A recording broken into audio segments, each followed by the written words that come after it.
So our brain is broken into two parts, the subconscious brain and the conscious brain. Your subconscious brain is your autonomic brain. It's the automatic part of your brain that tells you to take a breath when your carbon dioxide levels get too high. It tells our heart to continue to beat, tells our heart to beat faster or slower depending on a lot of variables. It tells muscles to turn on, to turn off, to help us with digestion, to help us with breathing, to help us with postural control. But one thing we must acknowledge about our subconscious is that it's super efficient. Efficiency in this case means you're burning less and less calories to be prepared to live for a long period of time with a limited amount of those calories. This has been wired into our subconscious over the eons as our hunter-gatherer ancestors oftentimes had times where they didn't have access to lots of calories. So most of human history, our genetic ancestors had to adapt to this. So our brains have become super efficient over time at saving calories. This is great for keeping you alive in nature. But what happens is when we live in a modern world where we don't have to hunt and gather and we have protection, we live in safe places where we're not going to get attacked by an animal. We don't have to go look for our calories because most of us can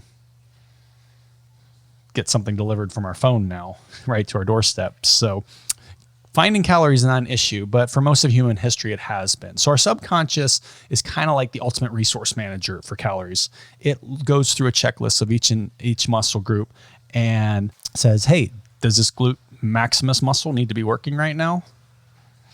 No, it doesn't, because I'm standing here. I'm kind of in an efficient position. I'm leaning against something. I'm extending my knees so that my bones are taking a lot of the weight. The muscles don't have to really do much. So that's that subconscious checklist. It's going through all those big muscle groups in your body and seeing, hey, do we really need this muscle group for what we're doing right now? And if we start to look at some of the more sedentary positions that we hold ourselves in, sitting on a couch, sitting in a chair, working at a desk, then we can start to see that subconscious is constantly checking the boxes of turning muscles off.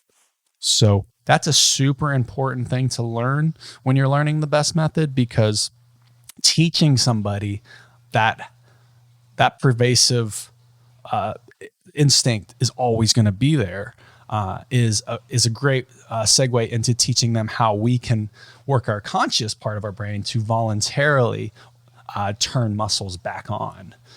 So again, we have subconscious turning muscles off to save calories. So we're going to step in, intervene with our conscious brain, and we're going to turn those muscles back on, whether it's in a workout, when we're feeling our muscles engage, we're telling them to recruit, we're isometrically squeezing them. Or when you're just, out and about in the real world, you're driving around town, get to a stoplight. Hey, I'm going to clench my butt cheeks. I'm going to lift my chest up, pull my core in, plant my feet into the ground, isometrically squeeze my shoulder blades together. Those are voluntary contractions. Teaching your client to become more familiar of when that subconscious is turning those muscles off and taking control and consciously or voluntarily turning those muscles back on is going to make huge leaps and bounds in progress for decreasing risk of injury.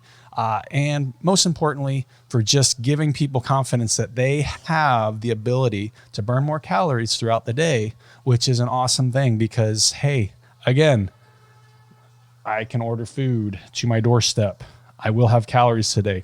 Your subconscious brain doesn't realize that. It still thinks we're living in nature.